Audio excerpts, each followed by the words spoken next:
These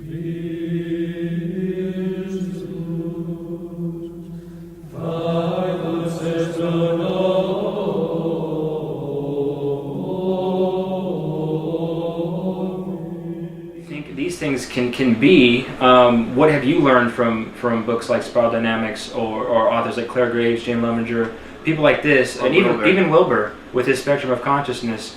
What about these things seems right to you, because it's obviously promoted in your channel? Something seems to be going on here. Can you tell us? Can you speak about? Or how about what it adds to the rationalist perspective? That's right. That's even better. I like that. Right. Okay. So building off of that rationalist perspective, I guess we were talking about Habermas before, and I think that's a good example because I think these developmental models are actually pretty good at least having some kind of headway on creating an evolution of consciousness, or modeling an evolution of consciousness. Yep. I mean, obviously we can't measure, like these things with a ruler. It can't be like, all right, well, it looks like you're at first tier. I give that a couple more weeks, something like that. And real quick, Jared, that's something that kind of comes up in these communities that people are kind of afraid of getting this kind of, that quick jargon and labeling and people at different kind of tiers. And I think these books, and correct me if I'm wrong, try to get at that these are not types of people. These are ways of thinking that transcend individuals. Right, they're cultural. Oh, definitely. Yeah. So, sorry to interject. It just you said. No, that's a good point. So I mean. Like somebody's not going to be, oh, you're a green meme, obviously. I mean, you may have green meme thinking as a component of you, That's but right. you also have rational thinking. Everybody has. It's a very diverse sort of mixture of different thought processes and cultural conditioning and conformity. It gets really complex.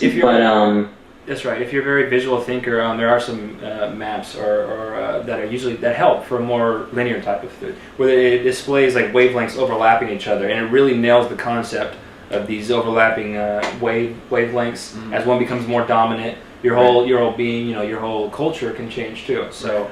I think the maps are good. It's, as we mentioned before, very organic. It's very dynamic, spiral dynamics. So, I think they're trying to portray a much more natural and less mechanistic model of development and growth. And that's what we were saying before, very important. And significantly different, I think, than older hierarchical models that, existed in the past. We're very much aware of the need to show evolution not as we're saying mechanistic, but as organic. Right. Yeah. I mentioned Dawkins' mimetic theory of evolution to try to account for cultural evolution in terms of Darwinian evolution, as though ideas were merely other people mimicking something I have said or something I have done. And it seems that what that leaves out is the value, which is why the V-memes, in the way that Spiral Dynamics talks about it, it allows you to recognize a sort of a hierarchical structure of deepening perspectives, and that sort of allows us to move past a relativistic point of view. And we talked about this last time. So the shared space, the value space that we both share. Let's say we both agree on, I don't know, some kind of cultural thing, like, oh, we shouldn't go to war, and we have the same reasons. We have a mutual understanding, and that value is something that can't be really understood by just saying, all right, this one's mimicking, A is mimicking B, and they're resonating together. But what does that really mean in human terms? And I guess, as Habermas says, in life world terms, that's our value system. Right. Yep. And I think that's why I like Habermas a lot, because he kind of makes a really strong argument when we mentioned communicative rationality for this sort of shared life world, this culture, as something that's non-reducible to just behavioral, observations. Right. We can't exactly objectify it in the same sense as we have been doing with other sciences. It does require, I think, a different type of thinking. It's definitely probably why social sciences are still trying to grapple with this developmental spectrum. Yeah. I love that term, life world. Also, I think it's I think it was the phenomenologist Edmund Husserl that first coined it, and Habermas definitely, built on that foundation and developed a really wonderful theory of communication. That he really emphasizes the intersubjective component. As we talked about before, no longer is it separate subjects sort of exchanging information. That's right. Rather, it's shared spaces of rational communicative action, where we actually, in uttering our linguistic and our linguistic utterances, we're changing the way we think, changing the way other people think, and that the boundary between self and other sort of, breaks down when you're in a legitimately rational discussion, because both, or however many people are involved in the discussion are willing to change their mind. I mean, that seems to be part of the definition of being rational. You're willing to look at the evidence, to discuss the merits of each argument, and to really be willing to change, rather than someone, whether you're a religious dogmatist or a materialist, reductionist dogmatist, you're beginning with a certain worldview, and you're unwilling to admit evidence that's contrary to it, right? Yeah. It definitely requires reflection, I guess. Unity of thinking. Although I do think it needs to be noted that this, according to these different developmental theories, this rational, more materialistic worldview does seem to be have an ability that transcend and include. It has access to this former conformist, absolutistic, dogmatic type of meme that's in the culture. It understands it, but it's categorically something new and different beyond it. It's objectified, and it has this. I guess that's the cornerstone of this meme, this value meme. Excuse me, is that it just likes to objectify, and it always is perceiving, and it takes perception as almost like the ends in the means, and the end game, because it's failing to I think be intellectually honest about reality is not just a mere perception, but a conception. Or you participate in. That's right.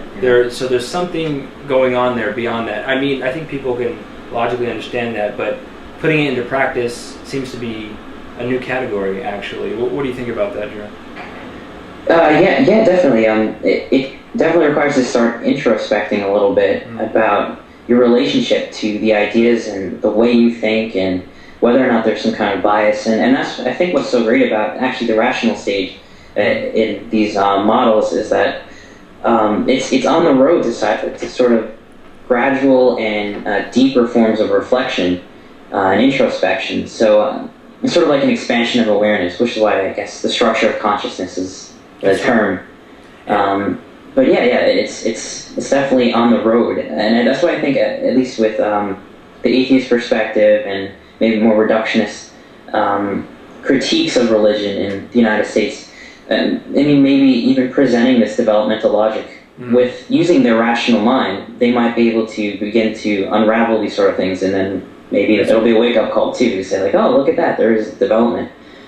When you talk about on the road, a lot of these maps seem to point out that there is this rational meme would be further on the road than this dogmatic or this conformist absolutistic meme. And after my personal reading, I think after yours, I'm not going to speak for you, but I think there's something to that. There's a little bit of truth there, and it does seem this rational is a more encompassing expression of awareness. It's a more complex, therefore more mature. Some V-memes are more valuable than other V-memes, right? That's right. And here we are again applying value and structure to something which this postmodern type of relativistic meme that we talked a little bit about in the other video. It just comes out and says, no, you can't do that. That's not allowed. And it plays the cultural relativism card. But there is an overarching kind of integrated view that sees the beauty in that, the kind of paradoxical worldview emerge, and it walks with all these conflicting worldviews, but yet can stand back and see how they work in this kind of cosmic symphony. Yeah. I don't want to get too poetic, but I think let it all out. Let it all out. But I think that balance of this poetic metaphorical worldview. I think getting back to the discussion about relativism, I know that Jer wants to continue in academia and I guess get a PhD and try to be a professor. Yeah, sociology. And you mentioned in our last video recording that you're sort of soaked in that relativist perspective as a sociology major. Do you think that sort of breaking out of that? I mean, I would almost call it a trap. It almost seems ultimately self-contradictory.